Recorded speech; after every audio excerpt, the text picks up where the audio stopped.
ناظرین، پاکستان میں رہتے ہوئے دیکھنے میں آتا ہے کہ ایک ہی علاقے میں ایک ہی محلے کے اندر مسلمان اور غیر مسلم اکٹھے رہتے ہیں، اور یہ صدیوں سے چلا آ رہا ہے۔ پاکستان بننے کے بعد بھی یہی کچھ ہے۔ ایک دوسرے کے ساتھ رہتے ہوئے ایک دوسرے کے ساتھ تجارت بھی کرنا پڑتی ہے، معاملات زندگی کے اندر ایک دوسرے کی مدد بھی کرنا پڑتی ہے۔ ان سارے معاملات کو سامنے رکھتے ہوئے ایک مسلمان کے ذہن میں یا ایک عام شہری کے ذہن میں کچھ سوالات ابھرتے ہیں جن کے جوابات حاصل کرنا بہت ضروری ہے، اور یہ سوالات بہت ہی زیادہ اہمیت کے حامل ہیں۔ آج انہی سوالات کو ڈسکس کرنے کے لیے ہم موجود ہیں امانت رسول صاحب کے ساتھ۔ السلام علیکم سر۔ جی وعلیکم السلام۔ سر، جیسے میں نے عرض کیا کہ ہم اکٹھے رہتے ہیں، اور اکٹھے رہتے ہوئے ایک دوسرے کے ساتھ تجارت کرنا پڑتی ہے، ایک دوسرے کے دکھ درد میں شریک ہونا پڑتا ہے، تو کچھ سوالات ہیں جو ذہن میں آتے ہیں۔ تو سب سے پہلے تو سر ہمیں یہ بتائیں کہ کیا غیر مسلم، چاہے وہ کوئی بھی ہے، کتابی ہے یا کوئی دوسرے مذہب کو ماننے والا ہے، غیر مسلم کے ساتھ تعلقات رکھنا کیا اس سے اسلام ہمیں منع کرتا ہے؟ اور ان کے ساتھ کھانا پینا، میل جول رکھنا، یہ کیسا ہے؟ دیکھیے، اس کا سادہ اور سمپل جواب تو یہ ہے کہ اسلام دعوت کا دین ہے، اور اس حوالے سے چند اصول، اور اس میں ضروری نہیں ہے کہ کوئی غیر مسلم ہے یا کوئی مسلمان ہے، ان اصول کی ہر صورت میں پاسداری ہونی چاہیے۔ سب سے پہلی بات تو یہ ہے کہ شرک کی ممانعت ہے، اور دوسری بات یہ ہے کہ کھانے اور پینے میں جو اسلام کی تعلیم ہے اس کی پابندی ہونی چاہیے، اور غیر اخلاقی اعمال، افعال، ان سے بچنا چاہیے۔ یہ 2-3 باتیں ہیں۔ اس کے لیے آپ کسی کے ساتھ بھی معاملہ کر رہے ہیں، مثال کے طور پر اسلام ہرگز اس بات کی اجازت نہیں دیتا کہ غیر مسلم کے ساتھ تو آپ فراڈ کر سکتے ہیں کاروبار میں، تجارت میں، اور مسلمان کے ساتھ نہیں کر سکتے۔ جس طرح مسلمان کے ساتھ آپ ایمانداری اور دیانتداری سے چلیں گے، اسی طرح آپ غیر مسلم کے ساتھ بھی چلیں گے۔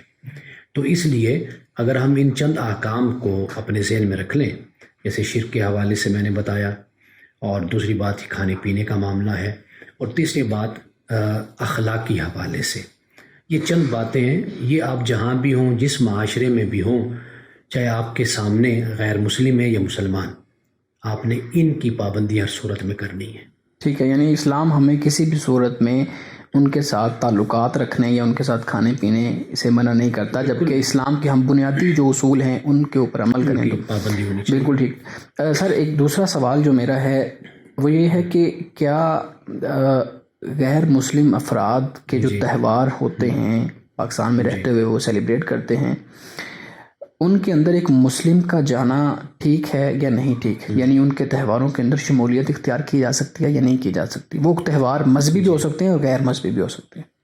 دیکھیے، انہی اصول کی پابندی کی جائے جو میں نے آپ کے سامنے رکھے۔ باقی اگر کوئی کرسمس کا دن آتا ہے، کوئی بھی دن آتا ہے، تو اس میں آپ تحفے تحائف دیتے ہیں، ایک دوسرے کے ساتھ شامل ہوتے ہیں۔ آپ کا کوئی دن آتا ہے تو وہ آپ کو مبارکباد دینے آتے ہیں، تحفے تحائف دیتے ہیں، آپ اسی طرح دیتے ہیں۔ تو یہ ایک اچھی روایت ہے، اس سے اسلام آپ کو منع نہیں کرتا۔ جی ٹھیک ہے، لیکن سر ہمارے سامنے عام طور پہ جب ہم مذہبی لوگوں کے خطبات سنتے ہیں تو وہ ایک حدیث بڑی کوٹ کی جاتی ہے کہ جس نے بھی کسی دوسری قوم کی مشابہت اختیار کی تو وہ انہی میں سے ہے۔ ٹھیک ہے، تو یہ ہمیں بتائیں کہ یہ حدیث جب کوٹ کی جاتی ہے تو کافی لوگ اس حدیث کو جب سنتے ہیں تو واقعی یہ بات ہوتی ہے کہ آپ کو ان کی مشابہت اختیار نہ کرو۔ اگر ہم کرسمس میں جائیں گے تو ان کی مشابہت اختیار کریں گے، ان کے ساتھ کیک کاٹیں گے، تو کیا یہ حدیث ہمیں ان کے تہواروں کے اندر شمولیت سے روکتی ہے؟ اگر نہیں تو پھر اس حدیث کا پس منظر کیا ہے؟ دیکھیے، اس حدیث کے پس منظر کو سمجھنے کے لیے ہمیں دور رسالت میں جانا ہوگا۔ اس وقت جو دوسری قومیں رہتی تھیں ان میں قرآن مجید بھی اس کو بڑی وضاحت کے ساتھ بیان کرتا ہے۔ ان قوموں کا مسئلہ یہ تھا کہ انہوں نے اپنے مذہب کو ظاہر داری میں اختیار کر رکھا تھا، لیکن جو اس کی روح تھی وہ ان کے اندر موجود نہیں تھی۔ یعنی آپ یوں کہہ لیجئے کہ انہوں نے مذہب کو ایک فخر کا ذریعہ بنایا ہوا تھا، ایک خاندانی اور قومی ایک مذہب انہوں نے اختیار کیا ہوا تھا۔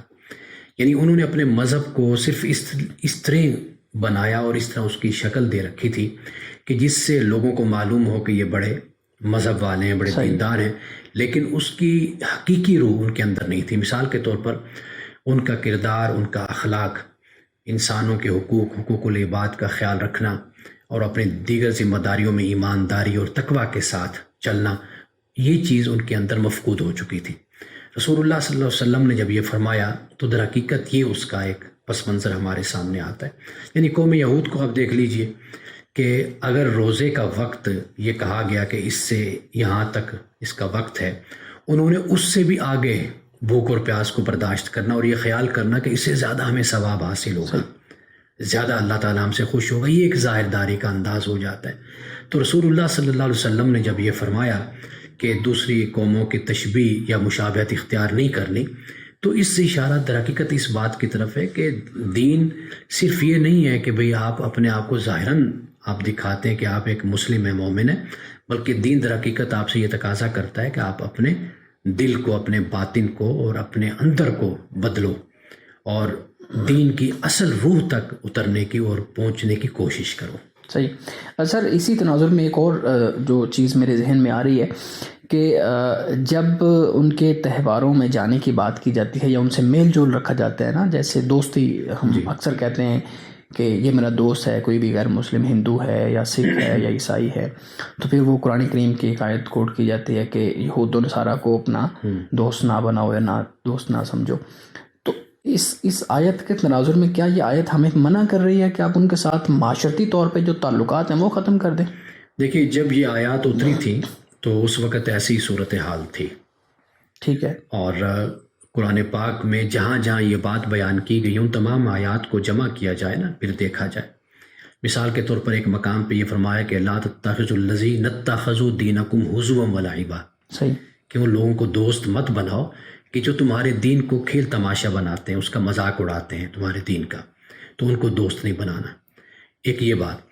دوسری بات یہ ہے کہ اس وقت جو مدینہ میں صورتحال تھی عرب میں مسلمانوں کی، وہ یہ تھی کہ یہود تھے، نصارہ تھے، منافقین تھے، وہ اسلام کی دشمنی پر کمر بستہ تھے، صحیح، اور انہی لوگوں میں سے وہ لوگ بھی تھے جو مسلمانوں کے عزیز بھی تھے، رشتہ دار بھی تھے، دوست احباب بھی تھے۔ تو اللہ سبحانہ و تعالیٰ نے اس صورتحال کو پیش نظر رکھتے ہوئے یہ فرمایا کہ بھئی وہ لوگ کہ جو غیر یہود ہیں، نصارہ ہیں، منافقین ہیں، ان کو مت اپنا دوست بناؤ، اس لیے کہ سب سے پہلی جو دوستی کا معیار ہے وہ ہے دین۔ اگر اس دین کے جو خیر خواہ ہیں وہ تمہارے دوست ہیں، خواہ وہ تمہارے رشتہ دار ہیں یا وہ تمہارے رشتہ دار نہیں ہیں۔ جو دین کے دشمن ہیں، مخالف ہیں اور اعداء ہیں، وہ بے شک تمہارے اپنے کیوں نہیں، ان کو تم مت دوست بناؤ، اس لیے کہ وہ اسلام کو نقصان پہنچائیں گے، رسول اللہ صلی اللہ علیہ وسلم کی ذات اقدس کو نقصان پہنچائیں گے، تمہاری اجتماعیت کو نقصان پہنچائیں گے۔ تو وہاں پہ اس لیے فرمایا گیا کہ بھئی ان سے دوستی مت رکھو۔ تو اس کا تعلق، اگر یوں آپ کہہ سکتے ہیں کہ اگر کسی وقت دنیا میں ایسے حالات پیدا ہوتے ہیں کہ دو گروہ آپس میں مقابلے میں آ جاتے ہیں، تو وہاں پر تو پھر ہمیشہ اسی اصول ہی کو مد نظر رکھا جاتا ہے کہ جہاں پر دو آپس میں مقابل ہوں گے تو کبھی نہیں کہا جائے گا کسی ایک گروہ کو کہ بھئی تم دوسرے کو دوست بنا دو۔ واضح بات ہے وہ ایک دوسرے کے مخالف ہیں، ایک دوسرے کے دشمن ہیں۔ تو ان آیات کا اصل میں یہ تناظر بنتا ہے۔ ٹھیک ہے، تو ہمارے ہاں جو اس کا مطلب لیا جاتا ہے کہ آپ کسی بھی ملک کے ساتھ تعلقات نہ رکھیں، وہ اس آیت کو اس تناظر میں میرے خیال میں لے گا۔ دیکھیے، اگر ہم کسی ملک کے ساتھ حالت جنگ میں ہوں گے تو واضح بات ہے کہ پھر اسی اصول کو مد نظر رکھا جائے گا، تو حالت جنگ میں کون کس کو دوست بناتا ہے۔ بالکل، آپ کی بات بالکل ٹھیک ہے۔ سر، چونکہ ہم پاکستان میں اس طرح رہتے ہیں اور ہمیں رہنا ہے اس طرح، کیونکہ ہمارے جو جھنڈے کے اندر سفید کلر ہے، سفید رنگ ہے، وہ ہمارے مائنورٹیز کو جو ان کو ریپرزینٹ کر رہا ہے، تو ہم نے رہنا ہے۔ یہ تو نہیں ہے کہ ہم ان کو کہیں کہ تم یہاں سے چلے جاؤ۔ کس طریقے سے ہم مثالیں قائم کر سکتے ہیں کہ ہم ایک اچھا، ایک انکلوزیو معاشرہ قائم کریں؟ جو غیر مسلم افراد ہیں ان کے ساتھ ہم کس طریقے سے ایسے اعمال کریں، ایسی مثالیں قائم کریں کہ ایک بڑا پیسفل معاشرہ قائم ہو؟ دیکھیے، سب سے پہلی بنیاد جو ذہن میں رکھنی چاہیے اور نوجوانوں کو بتانا چاہیے، اور میں اس پہ ہمیشہ کھل کر بات کرتا ہوں، وہ یہ ہے کہ پاکستان یہ صرف مسلمانوں نے یا مسلم رہنماؤں نے نہیں بنایا۔ بالکل ٹھیک ہے۔ پاکستان کے بنانے میں ہمارے ساتھ مسیحی بھائی بھی شامل تھے، پارسی بھی شامل تھے، اور اسی طرح دوسرے مذاہب سے تعلق رکھنے والے جن کا آپ نے کہا کہ کتابی یا غیر کتابی، وہ بھی ہمارے ساتھ شامل تھے، سکھ بھی ہمارے ساتھ شامل تھے، ہندو بھی ہمارے ساتھ شامل تھے۔ اور پاکستان کا پہلا چیف جسٹس کون تھا وہ بھی دیکھ لیجئے، پاکستان کا پہلا وزیر قانون کون تھا وہ بھی دیکھ لیجئے، اسی طرح کراچی کا پہلا میئر کون تھا وہ پارسی تھا۔ یعنی مطلب کہنے کا یہ ہے کہ نوجوانوں کو تاریخ پڑھائی جائے، لوگوں کو بتایا جائے۔ ہم جب لوگوں کو بتاتے ہیں یا نوجوانوں سے بات کرتے ہیں ہمارے کالجز یونیورسٹیز میں، صرف ایک یہی بات بتائی جاتی ہے کہ پاکستان ہمارے مسلمانوں نے اور مسلم رہنماؤں نے پاکستان کو بنایا تھا۔ ایسا نہیں تھا۔ پاکستان کو بنانے میں ہر طرح کی جو کمیونٹی تھی، مختلف مذاہب سے تعلق رکھنے والے لوگ، وہ ہمارے ساتھ شامل تھے۔ جب آپ صحیح تاریخ نوجوانوں کو پڑھائیں گے، لوگوں کو بتائیں گے، تو اس سے پاکستان میں ایک خوبصورت معاشرہ وجود میں آئے گا۔ یہ ایک پہلی بات ہے۔ اور دوسری بات یہ ہے کہ اسلام اور دین اسلام، قرآن مجید، رسول اللہ صلی اللہ علیہ وسلم کی سنت، سیرت، یہ بھی لوگوں کو پڑھائی جائے۔ یعنی آپ دیکھیے کہ اس سے بڑھ کر اور کیا بات ہو سکتی ہے کہ آپ نے یہ فرمایا کہ اگر کسی مسلمان نے اپنے غیر مسلم بھائی کو، جسے آپ کہہ لیجئے کہ وہ معاہد ہے، یعنی جس سے ریاست کا ایک معاہدہ ہے، عہد ہے، تو اگر اس کو قتل کیا تو رسول اللہ صلی اللہ علیہ وسلم نے فرمایا کل قیامت کے دن میں اس مسلمان کے خلاف خدا کی عدالت میں اس کے ساتھ کھڑا ہوں گا، اس مظلوم کے ساتھ، حالانکہ وہ غیر مسلم ہے۔ اب ایسے ارشادات لوگوں کو بتائے جائیں، اسلام کی اصل تعلیم سے لوگوں کو آگاہ کیا جائے، تو ایک ایسا معاشرہ ہم وجود میں لا سکتے ہیں کہ جس میں یہ نفرت اور یہ تعصب نہ ہو۔ جی بالکل ٹھیک سر، آپ نے دو پہلوؤں کے اوپر ہماری توجہ دلائی ہے کہ نوجوان نسل جو ہے اس کو تاریخ پڑھائی جائے کہ کس طریقے سے غیر مسلم افراد نے پاکستان بنانے میں اپنا کردار ادا کیا، اور پھر دوسرا پہلو یہ ہے کہ ہمیں سیرت النبی صلی اللہ علیہ وآلہ وسلم کے ان پہلوؤں کو پڑھایا جائے جو اس سے متعلق ہیں، اور واضح طور پہ اس طریقے سے ایک ہمارے سامنے راستہ بن جائے گا۔ لیکن سر، موجودہ معاشرے میں، موجودہ دور میں عملی طور پہ کیا اقدامات کیے جا سکتے ہیں پاکستان کے اندر؟ پاکستان کی صورتحال آپ کے سامنے ہیں جہاں پہ ہمارے ہاں شدت پسندی اور یہ آج کل معاملات غیر مسلموں کے حوالے سے بہت زیادہ خراب ہوئے ہیں، تو کس طریقے سے عملی اقدامات نوجوان اٹھائیں کہ آپس میں ایک یونیورسٹی کے اندر جب پڑھ کے وہ نکلتے ہیں تو کم از کم باہر جا کے بھی وہ ایک دوسرے کے دوست ہی رہے؟ دیکھیے، پہلی بات تو یہ کہ غیر مسلم کا لفظ استعمال کرنے کے بجائے ہم سب پاکستانی ہیں۔ جی، جس طرح آپ کے، میرے، ہم سب کے بڑوں نے جس طرح پاکستان بنانے میں کردار ادا کیا، اسی طرح دوسروں کے مذاہب سے تعلق رکھنے والوں کے بڑوں نے بھی کردار ادا کیا۔ بالکل ٹھیک ہے۔ اس لیے اب ہم سب پاکستانی ہیں، بجائے اس کے کہ ہم اس تفریق میں جاتے ہیں کہ جی فلاں یہ ہے تو فلاں وہ ہے، اس کی جگہ بہتر یہ ہے کہ پاکستانی اس میں سب کو شریک کیا جائے، سمجھا جائے۔ صحیح۔ دیکھیے، سوچ اور فکر اور رویہ صرف راتوں رات تبدیل نہیں ہوتا، اور یہ چیزیں صرف اور صرف کہنے سے بھی نہیں ہوتی۔ اس لیے اس کے لیے عملی طور پر قدم اٹھائے جاتے ہیں۔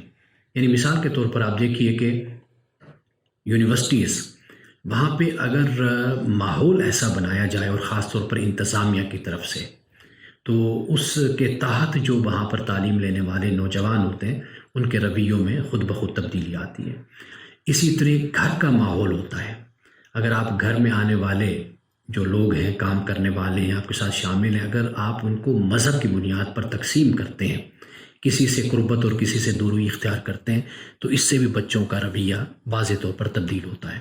یعنی وہ بھی اسی تفریق اور اسی تقسیم کو سیکھتے ہیں۔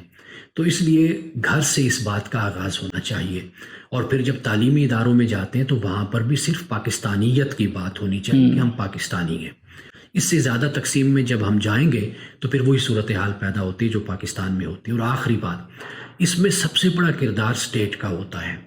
یعنی اسٹیٹ جو تعلیمی نصاب بنائے، جو بنتا ہے ہمارے ہاں، حکومت بناتی ہے، ادارے بناتے ہیں، ان میں ان باتوں کو خاص طور پر مد نظر رکھا جائے. یعنی کوئی ایسے الفاظ، کوئی ایسے جملے، کوئی انداز اختیار نہ کیا جائے کہ جس میں دوسرے اپنے لیے حقارت محسوس کرتے ہیں، تحقیر محسوس کرتے ہیں، اپنے آپ کو کمتر محسوس کرتے ہیں. یہ جو انداز ہے، یہ در حقیقت اس کا تعلق ہوتا ہے مینٹیلٹی کے ساتھ، مائنڈ سیٹ کے ساتھ. ہمارا جو مائنڈ سیٹ ہے بدقسمتی سے وہ یہ ہے کہ ہم خود کو تو شاید بہت ہی اعلیٰ اور عرفہ سمجھتے ہیں، اور ہم اسی فخر میں مبتلا ہیں کہ جس طرح قوم یہود مبتلا تھی کہ ہم مسلمان ہیں، ہم مسلم ہیں. لیکن در حقیقت انسان پہچانا جاتا ہے اپنے اعمال سے، اپنے اخلاق سے، اپنے رویے سے، اور اس کا رویہ، اس کا اخلاق اس بات کی علامت بنتا ہے کہ یہ کسی مذہب کو ماننے والا ہے. اور اس کے مذہب کی تعلیم کیا ہے، وہ ماننے والوں کے کردار اور اخلاق سے ہی معلوم ہوتی ہیں. تو سب سے اہم بات ریاست کا بھی کردار ہوتا ہے کہ جسے ہم کسی صورت میں بھی اگنور نہیں کر سکتے. اگر ریاست فرق کرنا چھوڑ دے تو اس معاشرے میں خود بخود ہم آہنگی پیدا ہوتی ہے، محبت پیدا ہوتی ہے. اگر ریاست فرق کرتی ہے اپنے رہنے والوں میں تو پھر وہاں پہ بہت سے مسائل پیدا ہوتے ہیں. بالکل ٹھیک سر، کہ ریاست کو بھی اپنا کردار ادا کرنا چاہیے اور جو فرد ہے اس کو بھی اپنا کردار ادا کرنا چاہیے. جب ریاست اچھے طریقے سے اپنا کردار ادا کرے گی، فرد اپنی سطح پہ اپنا کردار ادا کرے گا، تو پاکستان واقعی ہی حقیقی معنوں میں ترقی کرے گا. اور یہ بڑی اہم آپ نے بات کی ہے. ہمیں اس چیز کو سامنے رکھنا ہے، اور خاص طور پہ جو نوجوان نسل ہے اس کو اس چیز کو سامنے رکھنا ہے کہ وہ اس تفریق کو ختم کرے، بلکہ وہ سارے ایک پاکستانی، ایک شہری بن کے اپنا کردار ادا کرے. حضرت قائد اعظم رحمۃ اللہ تعالیٰ علیہ نے اپنی تقاریر میں یہ اسی بات کو بیان کیا ہے کہ ہم سب پاکستانی ہوں گے، اور جو ہندو ہے وہ اپنے جائے گا عبادت خانے میں عبادت کرنے، اور اسی طرح جو کرسچن ہوگا وہ چرچ میں جائے گا، مسلمان مسجد میں جائے گا.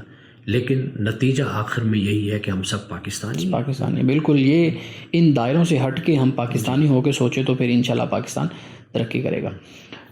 ناظرین، ہمیں اجازت دیجیے، ایک نئے موضوع کے ساتھ ہم حاضر ہوں گے. خدا حافظ.